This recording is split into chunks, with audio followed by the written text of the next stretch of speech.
Welcome to the show. Welcome to the show. Talking UFC 324 this weekend. Exciting group of matchups, but we're gonna let the chat dive in.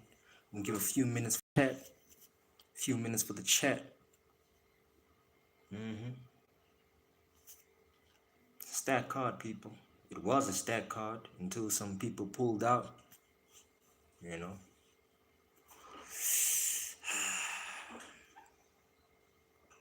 It's a shame, man. Shame. I was really looking forward to Kayla Harrison versus Amanda Nunes, but Kayla's got a neck injury apparently. So, in my opinion, I call cap. Okay, maybe there's an injury, because injuries do happen when you're training, but I don't know, man. A few weeks out, and all of a sudden you got a neck injury. Kayla don't want that. That's what I don't like about these new champions, bro. They just don't want to fight everyone, especially in the female division. The Lioness Nunes coming back, trying to get that bantamweight title that she's already won. Hey, man. Hey, listen, man. These things happen, they do. They really do, but I don't know, man. Just seems a little bit fishy. Does seem a little bit fishy, man.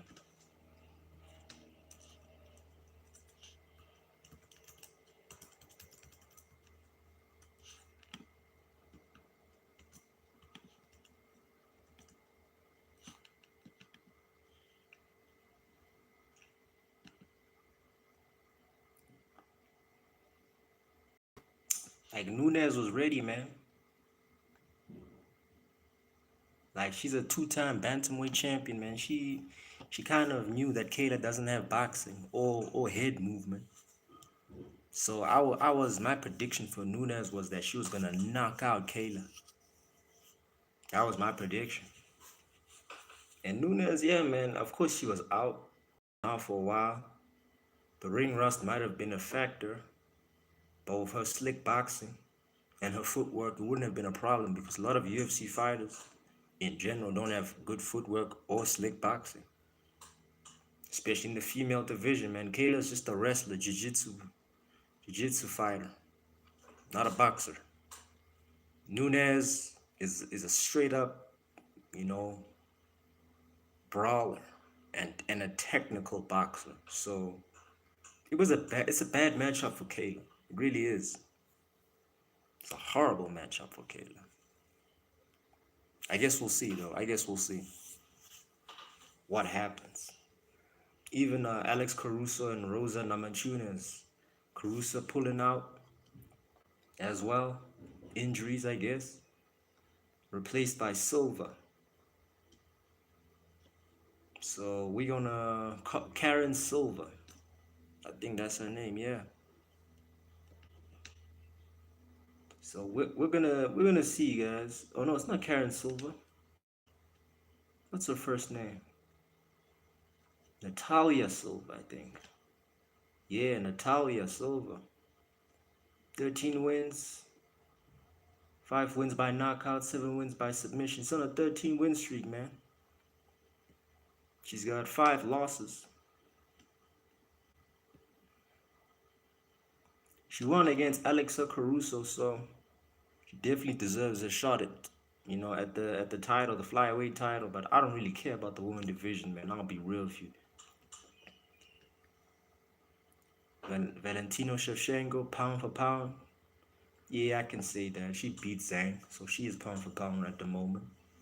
That is until she sees her nemesis, Nunes. That's the funny thing, man. Nunes beats all these chicks, bro. Mackenzie Dern, she whacks. She's beaten Valentina before, so I don't think she's got much to prove. She's coming back just for vibes because she's bored of retirement. So but let's talk about the men matchups. We got KG and Pimlet for the interim lightweight title. And I'm hearing that if KG doesn't sort out his neck injury, because he's got a neck wound injury, Arman Tariska Aman Khan is gonna probably pull it up as the latest to fight Paddy. And if that's the case, then Paddy's in trouble. Because Paddy, I've got Paddy by decision. But KG just needs one shot, one clean shot at the man's chin. And then he's smoked, because Paddy ain't got head movement, Paddy ain't got good boxing, he's just a jiu-jitsu guy. His wrestling is alright, but Paddy's like he's not really an elite skilled lightweight fighter. And even if he wins the interim title, he's not gonna beat Ilya. Both KG and Pimblett are not gonna beat Ilya, so I want Arman to be facing Ilya. Like I feel like that's a good matchup for Ilya. It'd be one of his toughest fights because Arman's young, good wrestler, good jiu-jitsu. His boxing is decent, but it's not better than Ilya Tapori. And we got O'Malley, Sean, my man Sugar Sean back, facing Yadu Kong, bantamweight bout, and I'm assuming that this is one of Sean's last runs at the title because he's ranked third. So if he does win, he might go as #1 contender. But if Omar Nurmagomedov wins also, he might be #1 contender also. I don't know, man. I don't think anyone in this division besides Sean really has a chance against Yan. Peter Yan is an exceptional fighter. One of the best well-rounded, skillful UFC fighters to ever grace the sport. In my opinion, he's my pound for pound GOAT. He really is my pound for pound GOAT.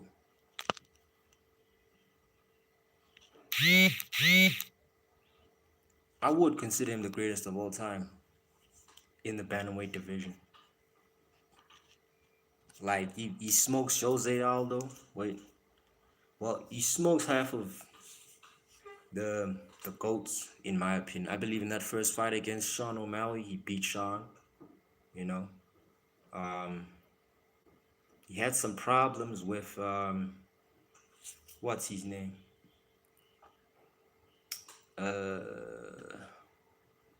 Aljamain Sterling. He had some problems with Aljamain, but I believe he beat him too also. And Yan is like 6th on the pound for pound list, which is ridiculous. He should be like top 5 because Volkanovski's 5th. Volkanovski ain't done shit for him to be over Peter Yan. So we know this is based on favoritism, this pound for pound list, certainly, especially if you're not top 2. Ilya Tapori shouldn't even be number 2, man. He's been inactive. But this is Dana White, man. Dana White ruining the sport because of his favoritism bullshit.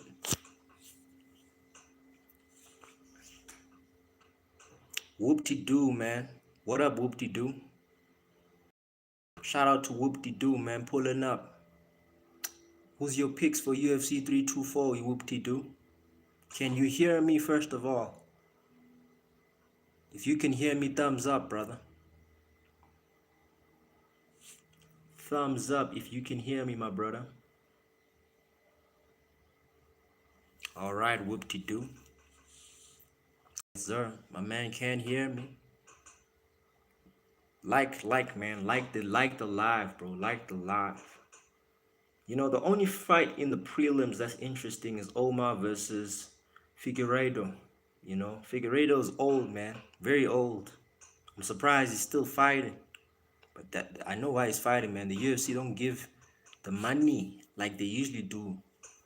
They never did, really, Boxing pays their athletes better than UFC athletes will ever do. But I got Omar winning that by decision or submission. But his skill level has decreased ever since Marab whooped his ass. And I feel like even if he wins today, he'll have to go through either Sean or Peter. And Peter can beat this Russian guy.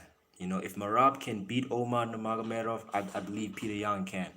Sean O'Malley also.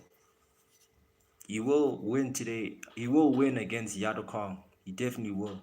Unless he gets complacent. But I see him like winning by either TKO. Definitely. Then we got Allen and Silva in the featherweight bout. Listen, I don't really particularly fancy the featherweight division right now, currently with the structure of how it's been made. You know, Volkanovski the champion.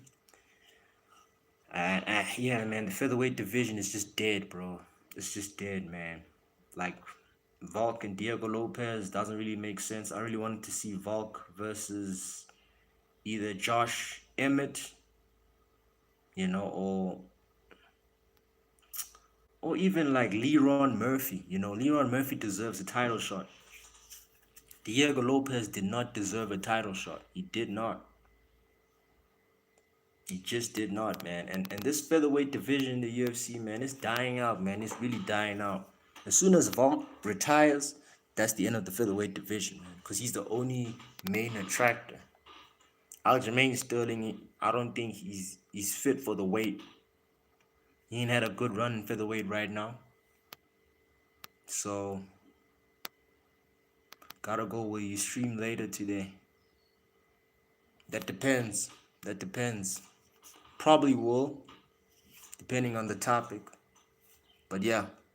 Cheers, bro. Have a good day, brother. Have a good day, man. Thanks for pulling up. I just think this featherweight division is just dead, man. It's dead. It really is dead, man. I like Volkanovski is way too old to be carrying this division. There's no superstars. And if anyone who's supposed to be champion is supposed to be Leron Murphy. But you know, Dana White, you don't like the black guys, bro. You just don't like them. You don't like giving them um you know, anything that's like worthy of them being put on the sport, man. He just doesn't want black people running the sport of UFC, man. He did it with Aljamain Sterling, he did it with Kamal Usman, did it with John Jones. Like he's he's shitting on the brothers, man. Always be shitting on the brothers, and that's just Dana White, man. Dana White's just a sus individual.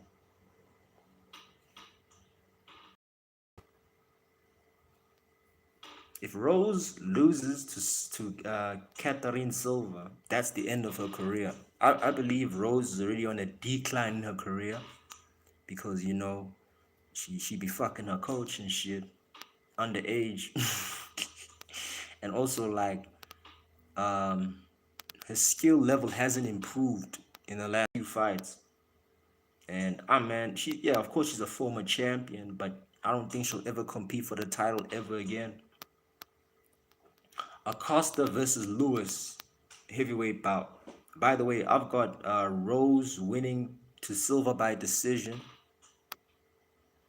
and Allen versus Silva in the featherweight bout. I've got Silva winning by submission. And then Acosta versus Louise, a heavyweight bout. This is a fight I really want to see, man. Waldo is got freakish power, and so does Derek Lewis. So it's whoever catches whoever on the chin. Um, Lewis is good, but he's got a limited gas tank. Acosta is younger, but he's got less experience than Lewis, so it's a tricky matchup. This is probably one of my favorite matchups. But I've got Waldo by knockout. I just feel like Derek's age and his limited gas tank might be the reason why he gets caught in the exchanges, because Waldo's got freakish power, man, insane power, like damaging power. So does Derek, but you know, I believe Waldo's the better athlete, and he's coming off pretty decent run. But this heavyweight division is washed. It's washed, people. If Waldo wins, I believe he goes to third in the rankings. If Derek Lewis wins, he just goes to top 5 and takes Waldo's spot. That's all it is, you know. Of course, we still need to see Cyril Gane versus Tom Aspinall too. But even that, I'm not really excited for that bout because of how the first one ended. Like we saw how one-sided it was in that first round and the second round. Cyril Gardner was beating the shit out of this white boy, and then this guy faked the eye injury. So it be like that in the sport, man. It really be like that in the sport. But like the heavyweight division is dead, man. Soon as John retired and Francis Ngannou left the UFC, that was the end, man. That was the end, you know. So I got Waldo Acosta, knocking Derek Lewis out probably in the second round.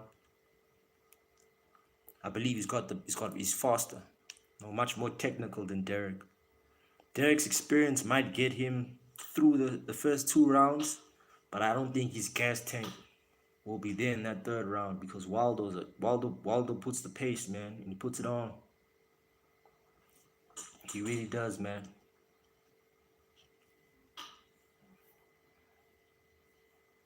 He really does. But yeah, man, KG and Pimlet, I wasn't even too excited for that fight either, man.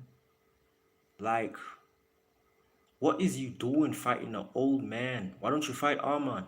This is why Paddy for me is another industry plant that Dana just keeps protecting. You look at Paddy's resume, it's not impressive. It's not. Paddy has a shit resume and he's trash. He's not really a good fighter. He's never fought anyone that is level. KG's at an elite level, but he's old. Tony's at an elite level, but Tony was old. Like, we gotta stop pretending as if Paddy is the future of this lightweight division. He's not. If Paddy wins, yeah, this interim title and then ends up fighting EUA, he's gonna lose. Then again itself, man, Paddy's record and his resume is not impressive, man. He's just fighting guys that are over 30. Guys don't really have a resume. And I won't lie, he's been protected in all of his fights. All of his fights he's been protected. Against Gordon, this man won by decision. Who the hell is Gordon? We don't know Gordon. Ferguson, the old man Ferguson, won by unanimous decision. Couldn't knock out Ferguson. You hear what I'm saying? Josh Green, by decision. You get what I'm saying? It's like it's not impressive. Okay, you got a TKO win against Michael Chandler, who's washed. You get what I'm saying, man? Paddy's resume is sus. That's why I don't think he can beat an elite fighter like Ilya. No, no, sir. And now they're giving him Justin Cage, who's hella old. Why couldn't they give him Max Holloway, Dan Hooker, Rafael, Vasily, Vasiev, Benoit Saint Denis? There's so many elite guys you could have fought, but they want him to fight Justin Cage, bro. Like even if he had fought Mauricio Rufy and like beaten these top guys, I would have respected it legit. But he's come up towards the title of sus, bro. Almost as if Dana is just protecting him. Why don't you put Paddy against Charles? You know what I'm saying? Charles, as much as he ain't got head movement, or he doesn't, and Charles doesn't stick to his game plan. That's like the problem with Charles Oliveira. He does not stick to his game plan. That's a problem. It's a big problem. And against Max Holloway, I believe he's gonna get clipped if he gets in those exchanges and tries to brawl with Max Holloway, man. Max can knock Charles out, man. I think his chin is dust. It's finished. He's had too many wars and not enough rest. That's why I believe Charles is vulnerable in this division. I believe whoever wins that fight should fight Ilya next. And if Max fight Ilya in the second fight, he probably will do better because he would have learned from his mistakes in that first fight. And like he did give Ilya Tapore problems in that first fight. That's one thing we cannot ignore. with him making Ilya reset with the jab and the hook. The problem is with Max is that he doesn't have enough power to like gain the respect of Ilya Taporia. Because yeah, he dragged him out in the first 2 rounds with his game plan working. But the thing is, Max is a volume puncher, not necessarily a power puncher like Ilya. And he got caught, man, because I think his footwork gave up on him, and his head movement wasn't as elusive in the first 2 rounds. And what Max has to do in the second fight, if he ends up fighting Ilya again, is he's got to stick to the same game plan, but he's gotta utilize to slow down Ilya Taporia's movement. That's the one thing. Even Alex, he did very well, but he used the jab and the check hook to reset Ilya. But you can't go to the head only. Ilya is gonna see that. You have to switch levels with this guy, bro. You have to kick him in the stomach, kick him on the side, him to reset his movement because Ilya Taporia doesn't have good defense for kicks. Like Ilya is beatable with the right game plan, and if you have enough power to gain his respect. Because I believe if you take Ilya to the later rounds, you're bound to smoke him because he loads up a lot in his punches in the first 2 rounds, which does drain his energy. So, you know, the only person I can see giving Ilya Taporia problems in this division is Max, and Ilya's already beaten him. So, I understand why Ilya doesn't see the need to fight anyone else in the division, because he smokes everyone. But the thing is, like, he needs to be a fighting champion. We can't have inactivity. He's trying to go this Conor McGregor route of inactivity. And Dana's going to allow it because this guy is one of his last remaining superstars. Him, Islam Makhachev, Khamzat Chimaev, and Alex Pereira. Those are their last stars. And once Pereira retires, Khamzat Chimaev retires, Islam retires, and Ilya retires, that is the end of UFC. Because there will be no stars bringing as much revenue as these guys do. And that's sad, man. It's really sad. Peter Yan is a great fighter, just not a good showman. He doesn't attract revenue to the company. That's why, Dana never liked Yan. He preferred Merab Develshevy because Merab is a good talker, brings more revenue, brings more eyes. He brings more casuals to the sport. Yan doesn't speak English, speaks Russian. He's not very flashy on the mic, He's not a good entertainer, Yan. He's just a great fighter. And that's why, like, Dana was hella upset when Merab lost, man. He lost his superstar as the title holder. But I believe we'll see a trilogy fight between those two. And if we see a third fight, Jan beats him again, bro. Like, you have to understand, Jan mentally destroyed Merab in the second fight, bro. Mentally. He broke him down mentally with those body kicks, man. And the way he switches up levels with the kicks and the boxing, he's great defense and great takedown defense. He's basically stopped Merab's baby in takedowns. And like, Merab knowing that Ian will stop his takedowns is mentally draining. It's discouraging. And I saw that in that second fight. My man was discouraged from doing any takedowns because that's just how skillful Jan is. Jan's a freak, man. He really is. And like Sean fighting this version of Jan, who's just beaten Merab, who Sean lost to twice. I don't think Sean's gonna beat Jan, bro. Like Jan's gonna be the champion for a long time unless he gets robbed in the trilogy by one of the judges. I mean, the Magomedov is not a threat, man. Let's be real. Anyone else in this division, not really a threat. I'm gonna just keep it real.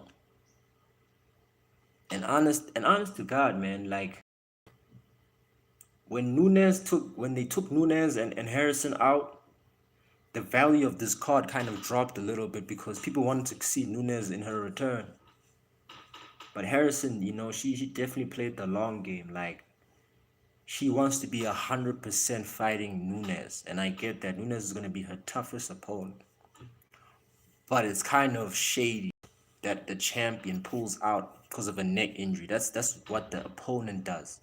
The champion fights regardless. I mean, Jan, in the past, he's fought with injuries defending the title. He's not known for pulling out. Now Kayla being known as the champion for pulling out, it's gonna hurt her fan base. It's definitely gonna hurt her fan base. Yeah, neck injuries. I get neck injuries. You gotta pull out of neck injuries, cause it's a neck injury after all. You know. But I'm not convinced. I'm just not convinced, man. The timing of it just seems sus. I mean, she's on heavy PEDs, heavy PEDs. So I mean, she's fought injured before with other people. Only difference is she's fighting someone who's an elite boxer, and she can get her ass smoked. Forget about the ring rust and Amanda being out the game for a long time. Her ring IQ will carry her.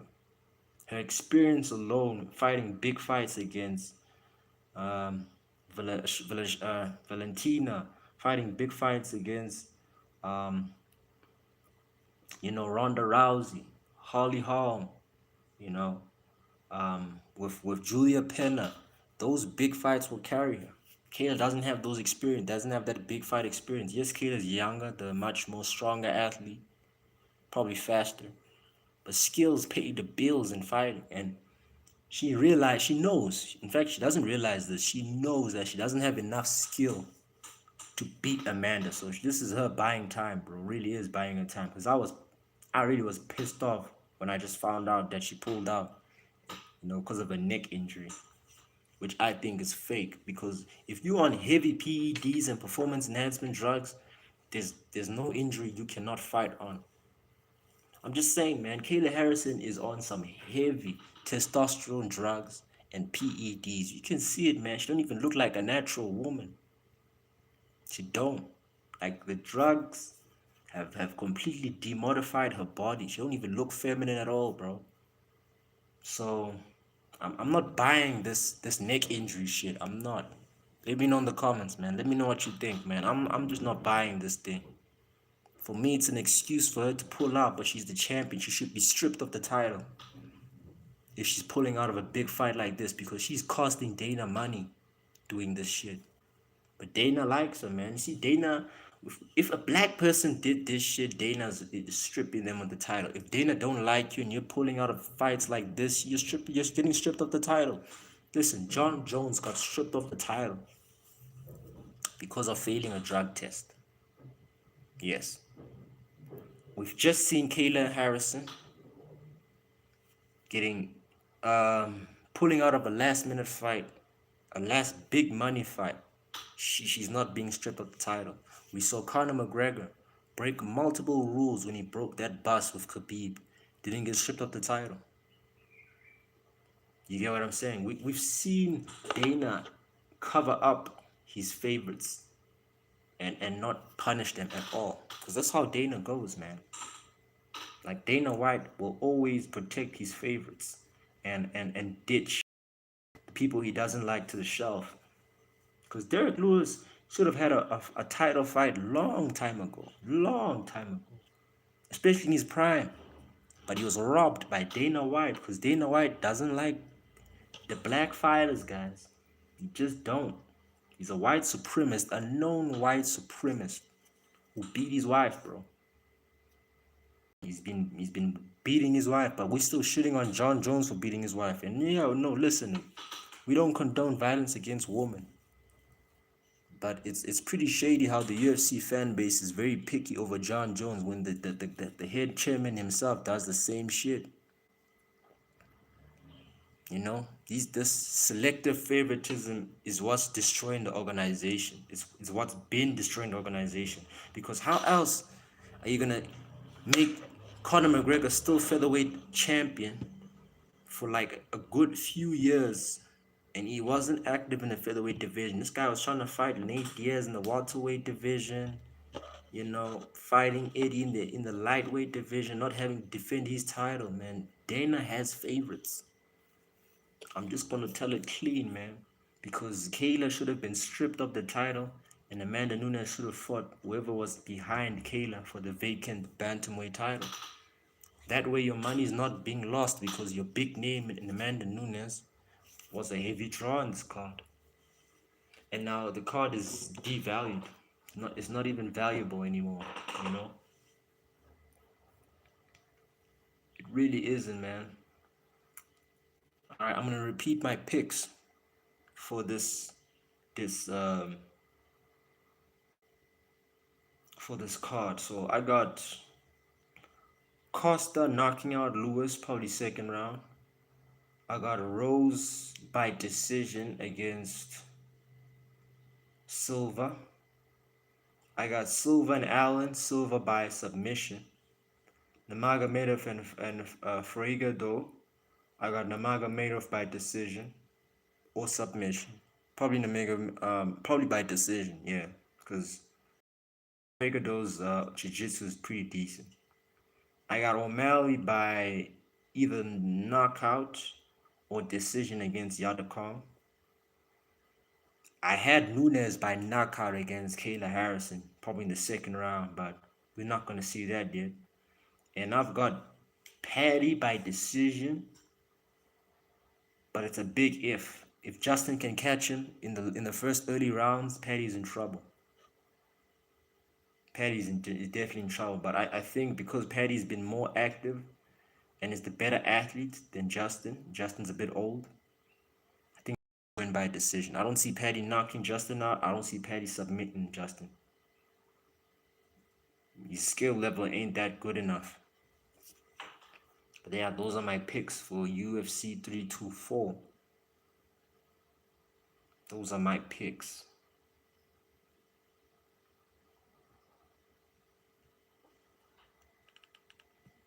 Yeah, this card was good, man. It was great. That was until Nunes got dropped.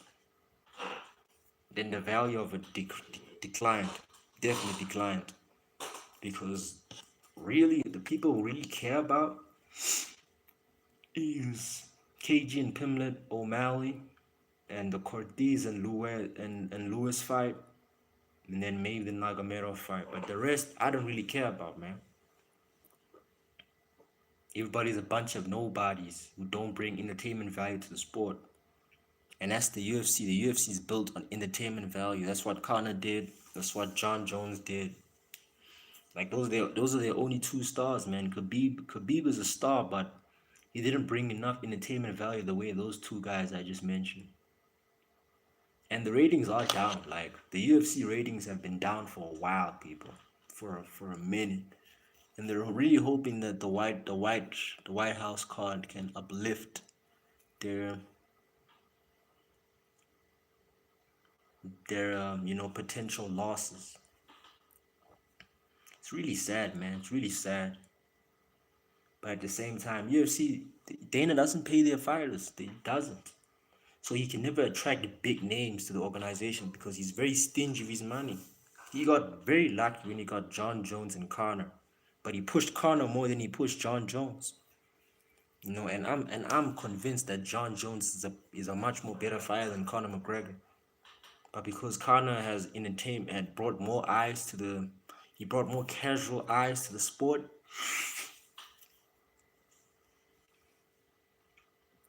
He pushed McGregor more. But because like John Jones is a supreme black athlete who was gifted by the gods of fighting to perform in mixed martial arts, I don't think Dana wanted to risk the influence that John Jones had, to the black community. Because if John Jones was number one and was, continued to remain number one, he was basically subconsciously inviting the black community to come through the sport. Because mixed martial arts in UFC, it was a white dominated sport. That was until the early 20 that was until like the late 2000s, where you had Francis Ngannou, Kamal Usman, Israel Adesanya, John Jones, you know Those four black fighters I just mentioned just dominate, including Aljamain Sterling. We'll put Aljamain Sterling there. You know, with that when the African warriors were just dominating the sport.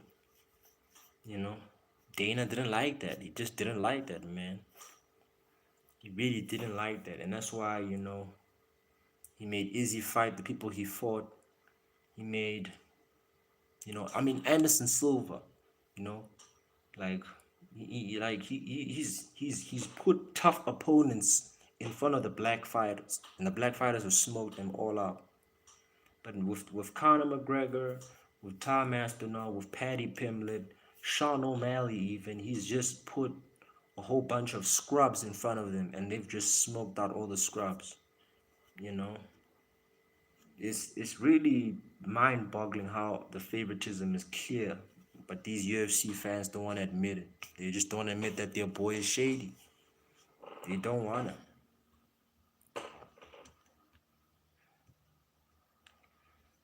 I recently heard that Kamal Usman's brother got caught with some steroids in his body. But to be honest with you, everybody's on steroids in this division, man. Nate Diaz confirmed it. That's why, like, Dana didn't like Nate. Nate confirmed a whole bunch of conspiracy theories that were true in the sport of mixed martial arts. It's crazy. Like, everyone's on steroids. Everyone's on a performance enhancement drugs, even the females. The only problem is some people don't get caught. Now, if you get caught, you're in trouble. And, if you don't get caught, no one's going to see anything. Usman's brother got caught, and it just happens that he's black, and Dana don't like them black folks, especially Kamal Usman. We've known this for a while. So, he's going to get banned. He's going to get banned because he got caught. Everybody else doesn't get caught. People are Dana White's favorites. So, even if they did get caught, they're not going to get, they're not gonna get a serious ban. I mean, Connor was caught with some stuff in his system, got a 6-month ban. Kamal Usman's brother just got like a 2-year ban, a 3-year ban. You see the favoritism here? It's blatant. Like, it's so blatant, man. This KG and Pimblett fight does not make money. It should make money on paper, but because Paddy has never fought any elite guys to test him, it doesn't really, no one really gives a fuck, man. Like, we care about this fight because it's Justin Cagey. Let's be real. We only care about this fight because Justin Cagey is fighting, and this might be his last fight. And Justin Cagey is an exciting fighter in his prime. He's taken some time off, KG, but it's like he's lost to Khabib, lost to Charles, lost to Max. He's on a losing streak. So the odds are against him. The odds are really against KG, bro. Don't get me wrong, man. KG is like one of my favorite fighters, definitely. He just won to Rafael for Civiv by decision. But we didn't get the best of KG in that fight. Looked slow, looked sluggish, looked like he was worried about getting knocked out because he got knocked out to Max. His last proper win was in 2023. That's 3 years ago to Dustin Poirier. He hasn't beaten an elite top 5 fighter. The last time he did beat an elite top 5 fighter was against Chandler. But later after that, he got smoked by Charles. So the odds are stacked against KG. They really are. They really are, man.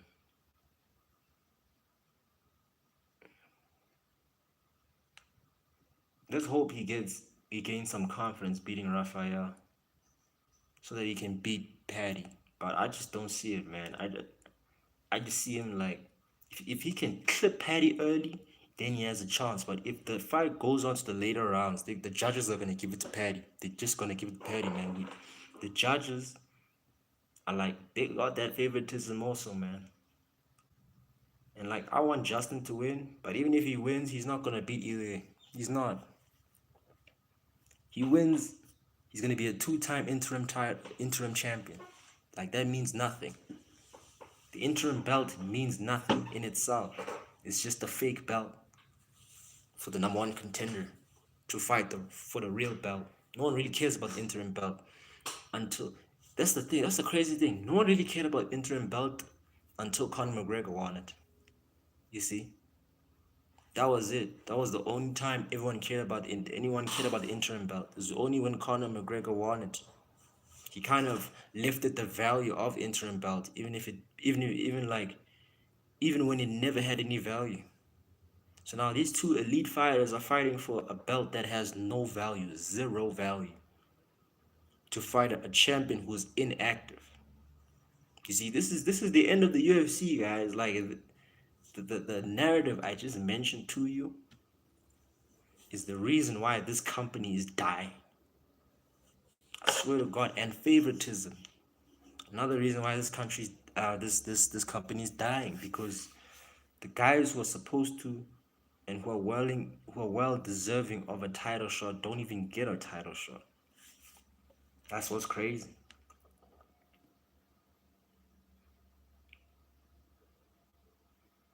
I want to see Pereira fight. Um, that's the thing. Like Pereira has beaten half the division. All right, I want to see Pereira fight John Jones. That's what I want to see. Like, but the thing is, Dana doesn't want to pay John Jones. John Jones asked for 30 million to fight Tom. Didn't pay him that. He paid Conor McGregor 4 million to fight Khabib. That's money like a lot of UFC fighters will never see, man. How do you pay a man who's been inactive, went to go fight in boxing, came back, and you're gonna pay him 4 mil to fight the champion? And he can't do the same thing for John Jones, who's brought more value, more highlights to the sport than Conor McGregor. All John Jones is asking is for the young 30. But because of the color of his skin and because of the message it gives off to the rest of the other athletes, if Dana gives John Jones a 30 mil, Dana would never do that. And that's the reason why I believe we'll never see John Jones versus Alex Pereira. Like, we're just getting both of them hyping up a fight that will never happen because the boss is too stingy to pay the superstar a well-deserving amount of money. And this is because the skin color, man, because Dana White is a white supremacist, bro. He's a white supremacist. Don't want to see anyone with dark skin win, bro. Like all the champions here, are elite, fighters, but like these guys are favorites, except for Peter Yan. Peter Yan is the only one that's skillful, but the color of his skin gets him away with a lot of things, bro. Just saying. I'm just saying, man. Khamzat Chimaev in his division, middleweight division. Look, man, he's beating Dricus. If we see a second fight against Dricus, we'll see the same thing we saw in the first fight. It's not going to be an exciting fight. It's not going to bring money. You get what I'm saying? Nazruddin Amamov, that's like a good test for Khamzat, because Nazruddin's got good boxing, very slick fighter. Khamzat's been caught in the old years by Gilbert Burns. He's been caught with a lot of shots. Khamzat is not susceptible to like heavy punchers. Like, he's got a weak chin. So if he gets caught by Nasruddin, and he can follow through with the knockout, because as soon as Kamza gets caught, he always goes to a takedown, and yeah, man. Anthony Hernandez, does he have a chance? Maybe. Israel Adesanya's not even in the picture, blood. He ain't gonna get another title shot. Even if he wins his next fight against Joe Biffer, who's 15th. It's another one of Dana White's boys, dog. Although he's black skin, like, there's no reason for him to be fighting Joe Pyfer because it doesn't bring money. If you want to bring money to this division, make Israel Adesanya fight Michael Venom Page. I'm just saying that brings more money to the division and more eyes to the division. But Dana White doesn't want to see them black boys win, bro. I swear to God, bro. I really do. Like, you don't want to see them win. So I see, okay, Drickus is not gonna fight for the title. If he does fight for the title, he loses. Nasruddin should be the next guy to be fighting Khamzat Chimaev, man. The welterweight division. Listen, this is Islam's baby. The welterweight division is the most entertaining division right now. Michael Morales might give Islam problems, but Islam is too skilled for everyone in this division, man. Shakhtar Ramaganov, Shavakat's good, but he's not on Islam's level. Jack Dilla, trash. Bal Muhammad, trash. Carlos Prates, maybe. If he improves his boxing and his takedown defense, maybe, but still not going to be enough for Islam Makhachev, man. Too skilled. Kamal Usman, probably the last real contender. But his knees are done, man. His athleticism is not the same, so he'll probably lose by decision to Islam Makhachev. But I think he's the only one division that can give Islam problems, man. Besides Michael Morales, that zesty fighter, the zesty man. Though. But yeah, man. Yeah, this organization is slowly dying. I'm a big fan. Don't get me wrong. I love the UFC, but the organization is dying slowly, man. No stars in the heavyweight division. No potential matchups for the light heavyweight division for Alex Pereira. That's exciting enough, you know. For the middleweight division, yeah, we've got some matchups, but it's not enough to bring more revenue for the company. Uh, like the like Dana's not gonna make the matchups he needs to make to bring money. You know, he's not. He's just not. Sean Brady is not gonna touch the title, bro. As long as Islam is still the champion, it's very hard for me to see anyone beat this guy. He's that skilled. EA wants to fight Islam. That makes money, yes, but he needs to be he needs to be stripped of the lightweight title. He does. But we see Islam versus Ilya, we need to see Ilya versus Armor. We just need to see that. I need to just see how Ilya performs against a high level grappler and wrestler. I just need to see. I really need to see that, man, because he's so solely focused on Islam. It's almost as if he's docking Armor, because Arman is a great is a bad matchup for his style. It's really a bad matchup. But yeah, people, the featherweight division, same thing, man. Leron Murphy, we need to see him. We need to see him. Like, he's the only one that can dethrone Volkanovski for now. But will he get a title shot? We're not sure because Dana is Dana. Bantamweight division, I've just mentioned to you now, man. If Sean wins, he does not beat Bjorn. If Marab ends up being the number one type, if Marab goes to a trilogy, he does not end up beating Jan. I don't see anyone beating Jan in this division, man. Not even Baton Talbot, that zesty fighter. He ain't gonna beat this guy, bro. That guy is not elite. He doesn't have enough elite skill levels to even make the top four. Flyweight division, Pantoja will whip Joshua Van's ass in that second fight. He got injured in that first one, and he did very well against Joshua. And Pantoja, that injury is a result of him overtraining and staying too active. He should have taken at least a few months off after his last fight, his last few wars. Pantoja is my guy, man. My flyweight goat. Don't get me wrong, man. That's my flyweight goat. He's beaten everyone who's a potential threat to him. Moreno, Ravoal, Eric, Ascura, France. He's beaten everyone. Now he can beat Joshua Van, and when I feel like, when he beats Van, I think he's gonna retire. And when he retires, that's the end of the flyweight division, people. Legit. Unless they bring back Mighty Mouse and they make a super fight, but that's not gonna happen because Dana doesn't fuck with Mighty. But yeah, people, that's my video. Shout out to people who showed up. Thank you God for the live stream. You know what I'm saying? And yeah, people, that's it for today.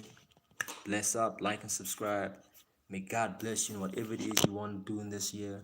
May this year be the best year of your life, man. Peace.